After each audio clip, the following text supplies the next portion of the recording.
showtime!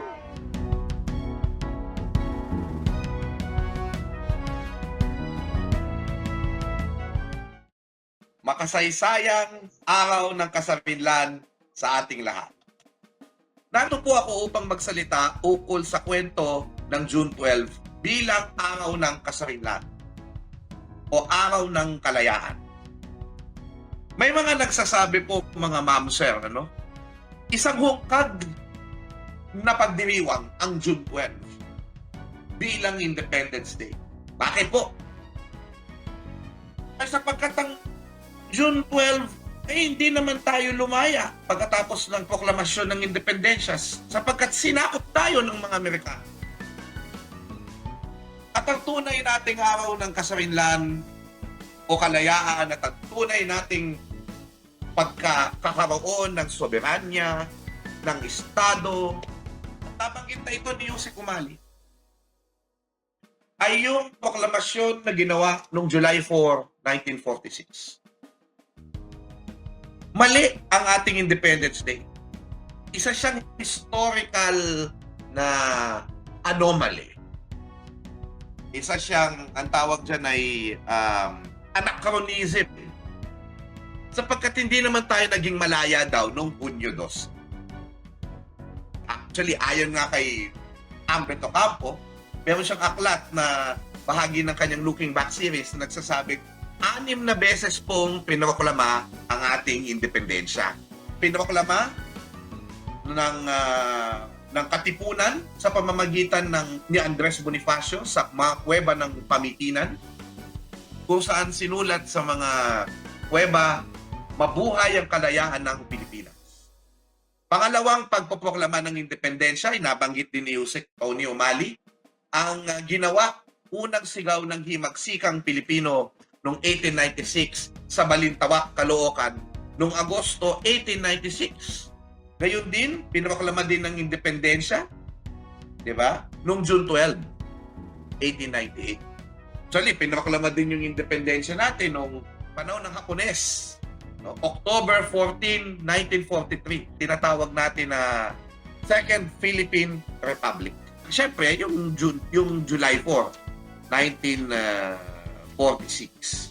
So merong yan sa Pamitinan Cave. Nandiyan yung kay Andres Bonifacio, yung June 12, Fourth Proclamation na yun. Actually, October 31, 1896, sinasabing si Emilio Aguinaldo ay nagkaroon ng dekreto mula sa Kawit, Cavite.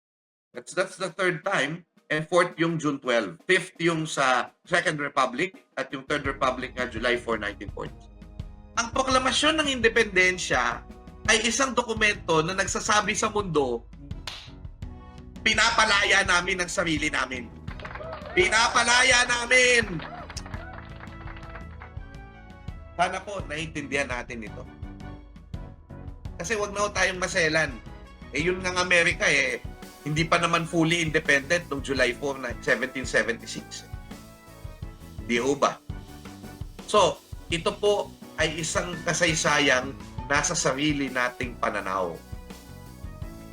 Kasi tayo ang nagtakda after 333 years na malaya na tayo. Ang susunod po ninyong mapapanood ay ang ikalawang bahagi ng aking lektura para sa Department of Education para sa Independence Day noong 2021. At tinatalakay dito, kalayaan, kasarinlan, Independence Day. Ano ba talaga? At bakit napakahalaga ng mga konseptong ito sa atin? Atin pong pakinggan. Si Emilio Aguinaldo nagwawagayway ng bandila doon sa tinatawag natin na Central Balcony o yung tinatawag na Independence Balcony. Kasi may balcony yan ngayon. Ayan, kita nyo? No? So yung balkonahe, doon po pinoklama yung Philippine Independence. Actually, sa totoo lang, wala pong Independence Balcony noong June 12, 1898. Wala akong ganun. Ayan. So, makasaysayan po yung balcony, pero hindi po doon. Kung titignan nyo yung lumang bahay ni General Aguinaldo, Na by the way, nung 1898 ay malaking bahay na po yan. Ano? Malaking bahay na po. No? Ang makikita nyo ho doon, wala hong balcony yung bahay. Actually, nandyan pa yung mga ano na yan, yung mga bakod na yan. Pero wala ho yung balcony. No? Ang meron po yung central window. So yun, sa central window, no, ipinoklama ang kalayaan. At alam nyo, maganda yung description ni Turnbull White. Kaso si Turnbull White, sabi niya, Trumbull White. American journalist siya. Sabi niya, wala daw si Emilio Aguinaldo dun sa selebrasyon. Eh, paano wala siya dun? Ang ganda nung description ng Turnbull White eh. Pero hindi mo alam kung nagsasabi siya ng totoo. Kasi, nakakaloka siya. Sabi niya, wala si Aguinaldo. No? Pero anong sinabi niya? Naroon at nagko-cover ang Amerikanong periodistang si Turnbull White sa mga kalye raw ng Kawit, mga 5 hanggang 6,000 tao ang nagdiriwang. Ang daming tao, napapalamutian ng mga singkaban o arko ang mga ito at nakalinya mula sa simbahan ng Santa Magdalena ang may 1,000 kawal sa magkabilang bahagi ng kalsada. So hindi yung basta-basta po. Yung imagination natin, akala natin yung ganyan lang, nagsaya lang sila. Hindi. No? Sabi ni Turnbull White doon sa mga linya ng soldiers, the presence of this added a touch of military impressiveness to the scene. Sa mga bintana at ibabaw ng mga bahay, may mga kopya na ng watawat ang nalipad. So hindi po iisa yung kopya ng watawat noon, marami na ho, no? At sa araw no? And isa pa, maraming tao, 7 araw pa lamang ang nakalilipas, nagpadala na ng mga paanyaya para sa makasaysayang pangyayari. So may invitation, pinagandaan po ito. No? Mga tanghalian na nang magsidatingan ng mga dadalo mula sa 8 lalawigan na kinakumakatawan sa sinag ng araw ng bandila. At upang hindi gaanong mainit para sa taong nasa labas ng mansyon, sa kalagitnaan ng alas 4 at alas 5, sinimulan ng programa. Diyan yung unang pagkakataon na pinatugtog yung Marcha Pilipina Magdalo, na naging eventually Marcha Nacional Filipina, kinatha ni Julian Felipe.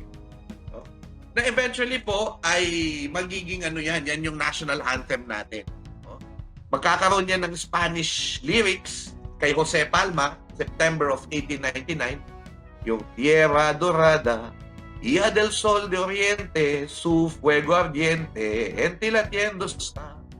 Pero hindi yan kakantahin kasi wala pa yan noong June 12, 1898. So eventually magkakaroon ng American English lyrics yan, and eventually noong panahon ng kontemporaryong panahon sa wikang Pilipino.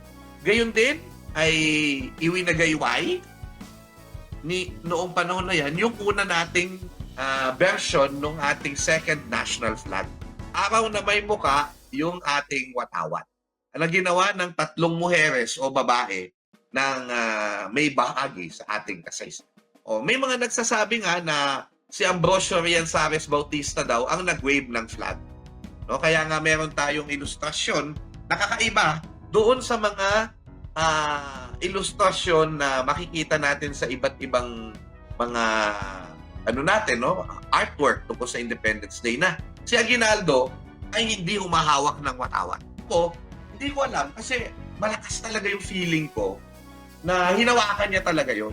Siguro natuwa siya, kinuha niya kay Ambrosio. Di ba? Sinasabi ko di ba binasa ni Ambrosio yung akta? Paano niya nahawak yung bandila kung binabasa niya yung akta? No? Di natin alam yun. Ito lang yung sinasabi ko sa inyo. Pag ganyan mga trivial na yan, hindi na masyadong mahalaga yan. Ang mahalaga, pinaproklama yung ating kasarinlan sa pagtatagumpay ng himagsikan. Anong oras ginawa? No? So, actually, mayroong isang memo na ginawa si Emilio Aguinaldo na nandoon sa tinatawag natin na Philippine Revolutionary Papers o PRP. Nakalagay, sinulat ni Aguinaldo sa June 12, 1898 na petsa doon sa kalendaryo. Ipinanaog ang bandera nasyonal dito sa bahay ng nasirang Don Maximo Inocencio patungo sa bayan ng Cavite Viejo, Awit, para proklamahin ang aspirasyon ng independensya. Tingnan nyo, proklamahin ang aspirasyon. Ibig sabihin, aspirasyon pa lang. Pinoproklama natin ang aspirasyon ng independensya nitong sangkapuluang Katagalugan, which is a Bonifacio term by the way, O Pilipinas! Oras na alas 4 at 20 minuto ng hapon, Cavite, El Viejo, no? O Cavite, a 12 de Junio 1898. So puntahan natin ngayon yung dokumento ng Acta de la Proclamación de Independencia del Pueblo Filipino ni Judge Advocate General Ambrosio Rianzares Bautista ng Binyan. Ito po ay pinirmahan ng napakaraming mga nagsidalo. Pero kung magtataka kayo, pag tinignan nyo yung mga pirma, wala akong pirma ni Emilio Aguinaldo. O yun po yung nakakalungkot dyan. Magtataka ka, bakit hindi siya pumirma? Ano pinapaalala sa atin ng ACTA? No? Pinapaalala sa atin ng Acta de la Proclamación. Pinaalala niya sa atin na nagbalik tanaw ang ACTA doon kay Rey Calipulaco de Mactan. Si Rey Calipulaco. Sino si Rey Calipulaco de Mactan? Siya po si Haring Lapu-Lapu ng Mactan laban sa Espanyol. So talagang nagamit talaga si Lapu-Lapu bilang inspirasyon ng pagtatatag ng bansa. Now, sa simbolismo ng watawat, yung tatsulok ay bumabalik sa katipunan at sa sandugo na nagbunsod sa bayan ng paghihimagsik. In all fairness to the Acta de la Proclamación, inalala nito yung pagsisimula ng himagsikan noong Agosto 24, 1896. Yan po yung Cry of Balintawak ni Andres Bonifacio. So ito po, bagamat hindi binanggit si Bonifacio at alam naman natin may hidwaan sila ni Aguinaldo, ay may slight reference po kay Bonifacio at sa katipunan at sa sa kontribusyon niya bilang unang naggalaw ng paghihimagsik. Yung Acta de la Proclamación, matatagpuan niyo po yan ngayon sa Rare Manuscript section ng National Library of the Philippines. So naroon po yung ACTA at nakita ko siya ng personal. May hindi tama doon sa description about the first provinces who revolted against Spain. Actually, hindi siya first provinces. 8 provinces who were declared martial law were placed under martial law on August 31 of 1896. Hindi siya first to revolt. So, mali yung ACTA doon. Mali rin yung ACTA na tinanggal niya yung Tarlac at sinama niya yung Bataan doon sa Walong Sinag. So, may mga pagkakamali yung ACTA. Pero sa akin palagay, isang malaking sabihin natin, hindi magandang naisulat sa ACTA ay yung kahulugan ng kulay ng watawat. Kasi sinasabi, mga kulay ng bughaw, pula at puti ay nagpapagunita sa mga kulay ng watawat ng Norte America. Bilang pagkilala natin ng malaking utang na loob sa ipinamalas niyang pagpupok na walang pag-iimbot sa atin sa simula at hanggang ngayon. So, yung tinatawag nating ACTA, Acta de la Proclamación de Independencia del Pueblo Filipino, ay nagsasabi na pinasasalamatan natin ang Amerika. At yung pinaturn natin yung flag natin sa kanila at yung kulay niyan, eventually, sasakupin naman tayo. Sa wikang Ingles, isang bahagi ng ACTA. And having as witness to the rectitude of our intentions, the Supreme Judge of the Universe, and under the protection of our powerful and humanitarian nation, the United States of America. Ay, nagproclaim ka nga ng Philippine independence. Tinani mo naman yung sarili mo sa Amerika. We do hereby proclaim and declare solemnly in the name, by authority of the people of these Philippine Islands, that they are and have the right to be free and independent. Sinasabi ng mga istorya, hindi magandang pangitain yun. Dahil eventually nga, sasakupin nila talaga tayo, no? Magbabalik po kami matapos ang ilang paalala. Huwag niyo po kaming iiwan.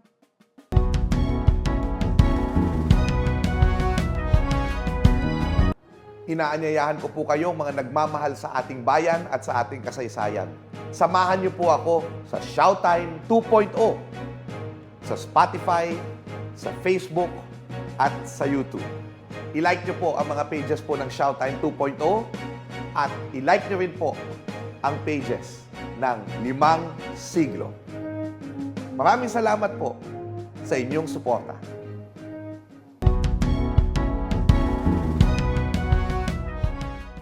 Pinatawag po ni Emilio Aguinaldo si Apolinario Mabini. Yes, yan po si Apolinario Mabini. No? Actually, flex ko lang, t-shirt po. Mula sa filibustero shirt, no? Si Apolinario Mabini yan, no? Dakila. Kaya ako sinuot bilang tribute kay Mabini. At by the way, si Mabini po yung nasa litrato, kaso naglalakad pa ho siya noon. Hindi ho siya born na may polio. No? Siya po ay nagka-polio at eventually 1896 ay nalumpo. Kaya ho, sa PWD, siya po ay binuhat mula sa Los Baños, Laguna, hanggang siya po ay dinala sa Kawit, Cavite sa araw mismo ng proklamasyon ng independensya. Saktong-sakto, nakarating si Mabini sa proklamasyon. At ang unang-una niyang sinabi kay Emilio Aguinaldo, bakit mo pinoklama ang independensya? So sabi niya, mali ka dyan. Kung nauna lang ako, hindi ko sasabihin sa iyo na proklamahin mo ang independensya sapagkat hindi napakahalaga niyo. Tayo ay nasa panahon pa ng revolusyon at kailangan lang natin ay declaration of principles. Pero nagawa na ni Aguinaldo, gusto na niyang ipakita sa mundo na malaya tayo in all fairness to him. Kaya ayun, eventually po ay itinatag nila Mabini at ni Aguinaldo yung pamahalang diktatorial dahil si Aguinaldo po ay kailangang mamuno hindi bilang sibilyang presidente kundi bilang isang military leader sa isang labanan laban sa mga Espanyol.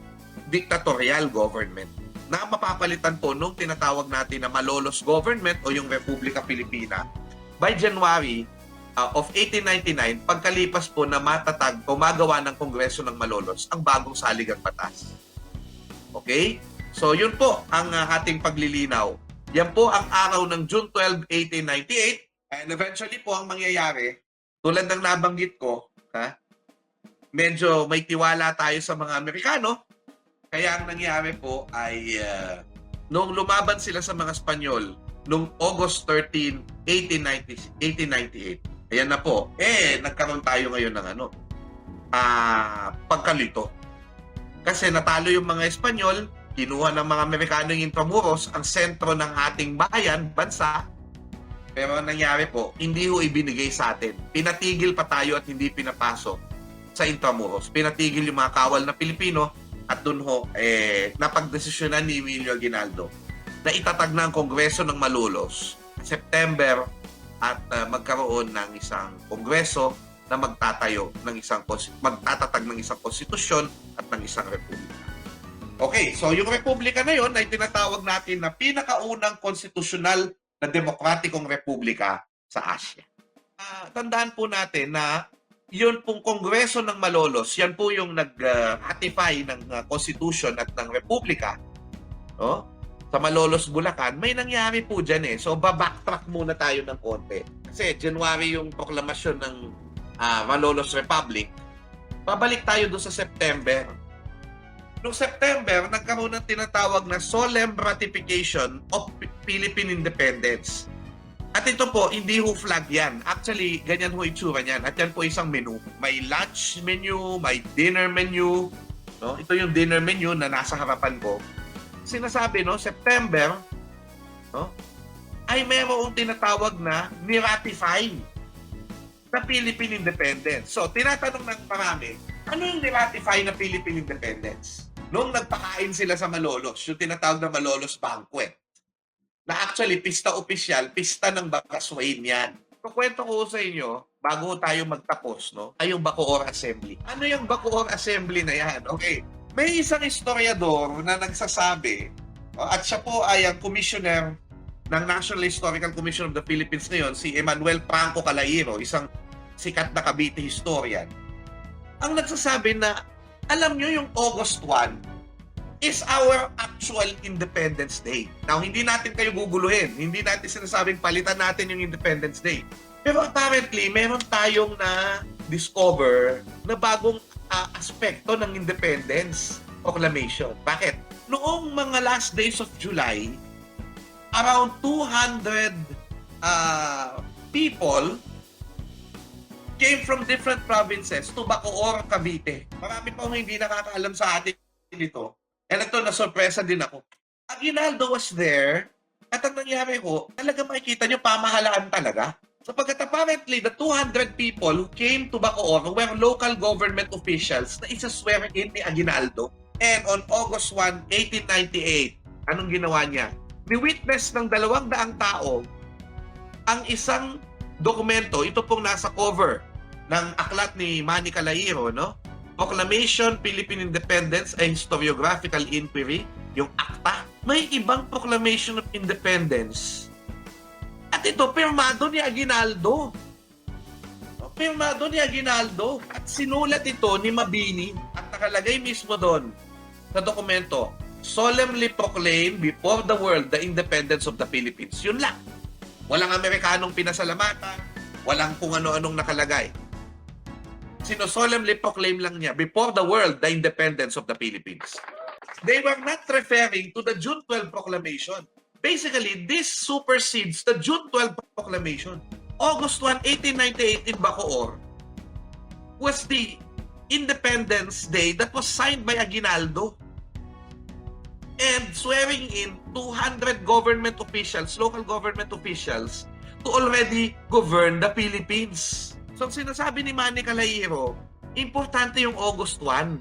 So, parang ito, madadagdag ito doon sa mga historical events sa buwan ng kasaysayan. Now, ako naman, hindi naman ako agree na gawin nating August 1 yung independence. Kasi, una, sanctified by usage na yung ating June 12. Pinaglaban yan ng mga historiador noon. At in fact, no, hindi naman nawawala yung significance ng June 12 kasi inilabas natin yung mga symbols eh. No, yung flag, yung national anthem, mas dramatic yung nagwawagayway ng watawat sa bintana kaysa sa pagpirma ng dokumento. Pero magtatanong ka ngayon, bakit kaya pinalitan ni Aguinaldo yung independence? At yun po yung niratify noong September 1898. Ako may mga teorya itong si Manuel Franco Calaiero at mukhang sinasangayunan ko. Ako yung isang teorya ko dyan, hindi maganda yung pagkasulat ng ACTA. I'm sorry sa mga taga-Binyan, pero ito yung Proclamation of Philippine Independence na binenta tayo sa mga para sumisip-sip sa mga Amerikano. Siguro Aguinaldo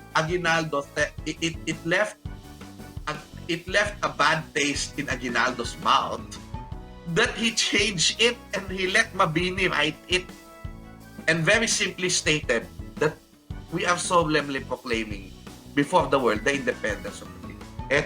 Ito na ngayon. Bakit na hindi sumikat yung August 1? Makikita nyo yan doon sa next year celebration of Independence Day. By 1899, no? Di ba? Hinahabol na ng mga Amerikano si Aguinaldo. Nandun siya sa Angeles, Pampanga, noong sinelebrate ni Aguinaldo yung first anniversary ng June 12. Akala ko ba, sabi mo, August 1 yung gusto ni Aguinaldo, ba't siya bumalik sa June 12?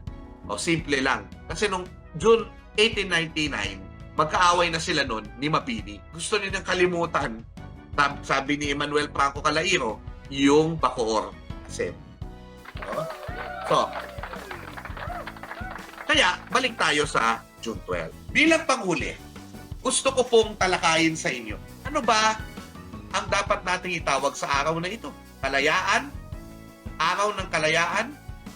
O araw ng kasarinlan? Napaka-interesting po nito kasi sa totoo lang, when we talk about sarinlan, independence, ito po ay sa totoo lang, ito ay dapat, pag sinabi mong independence, from the word independent, ito po ay tungkol sa kasarinlan. Pagiging sarili. Pero bakit tayo bumabalik lagi doon sa araw ng kalayaan? Di ba? Parang mas nakaka-relate yata tayo sa araw ng kalayaan. Pero ano ba yung mas malalim dyan? Okay, mga ma'am sir, paglilinaw lang ko. Bagong salita yung kalayaan. Wala hong ganyan bago yung 1860s. Walang recorded, kahit sa mga diksionaryong, nung panahon ng Espanyol, diksionaryong Tagalog, walang salitang kalayaan o laya. O anong salita ang ginagamit nun? Katimawaan. Katimawaan. Pagkatimawa.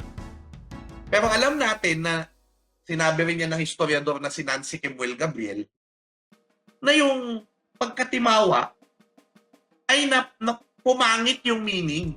Kasi yung dating timawa na malayang tao, hindi alipin, ay naging alipin pagdating ng Espanyol. Kumbaga, nag-iba yung meaning ng pagkatimawa, nung pagiging malaya. At naging parang busabos. So eventually, yung salitang kalayaan ay ginamit. At saan galing yung salitang kalayaan?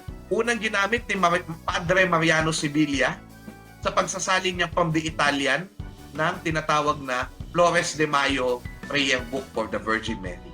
Taga Bulacan po, si Padre Mariano Sibilia, libertà, freedom. Hindi alam saan galing yung salitang yun. Basta sinabi niya, kalayaan daw yun. At ito yung ginamit ni Marcelo H. Del Pilar sa kanyang pagsasalin ng Tula ni Jose Rizal o ng salaysay sa naysay ni Jose Rizal na El Amor Patrio. Ginamit niya yung salitang kalayaan. At nung nabasa ni Rizal yun, naloka siya kasi hindi ko alam ang salitang ito. Pero nagbasa ang mga katipon ng mga essays na nasa Diaryong Tagalog ni Marcelo Del Pilar, na pick up nila yung kalayaan at ginamit nila sa katipunan. At ginamit nilang ito ang title ng kanilang newspaper. So mga kaibigan, ano ibig sabihin nito?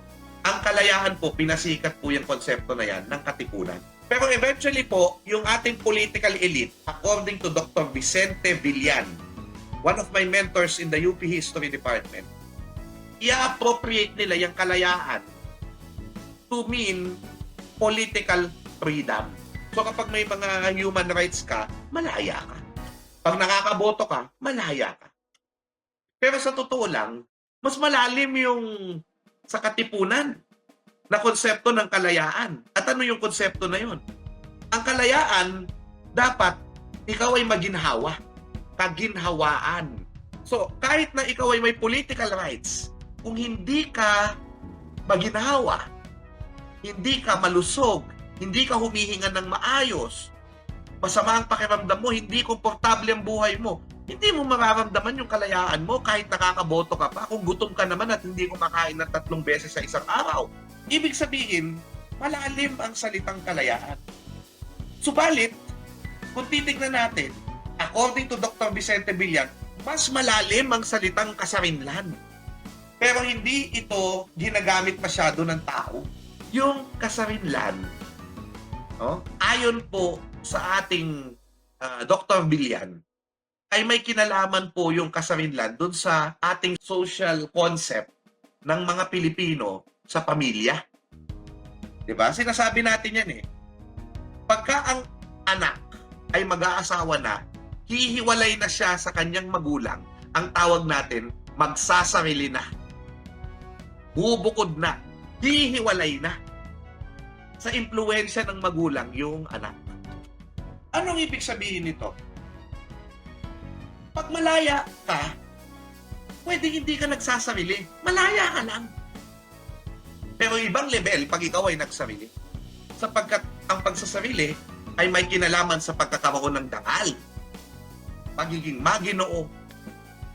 Kaya, ang sinasabi natin dito, pwedeng malaya ka pero hindi ka nagsasarili. Kunwari, under tayo sa isang colonial power. Meron tayong mga karapatan. Malaya ka. Pero, kung ikaw ay nakakapagdesisyon sa sarili mo, meron kang self-determination na itatakda mo ang tadhana ng iyong sarili, yan, may tunay kang kasarinlan. Kaya dapat ituro din natin, hindi lang ang konsepto ng kalayaan sa ating mga kabataan, kundi pati ang konsepto ng kasarinlan na adhikain ng ating mga bayani, ni na Bonifacio at ni Jacinto. Hindi sapat ang maging malaya lamang. Hindi sapat ang magkaroon ng karapatan. Hindi sapat ng magkaroon na kaya mong gawin ang gusto mong gawin. Hindi sapat yun. Ang nakasasapat po ay bilang mga tao, tayo ay nagiging sarili, umaangat sa pagiging maginoo at may karangalan. At bilang isang bansa, ay malaya mula sa pakikialam ng mga dayuhan. Malaya tayo dahil sa ating mga bayani. Alalahanin natin ang araw na iyan.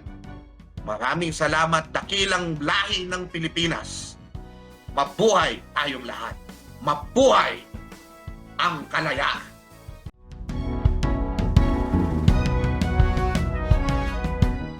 Lagi natin tinatanong, kapag June 12, malaya na ba tayo? Malaya ba talaga tayo?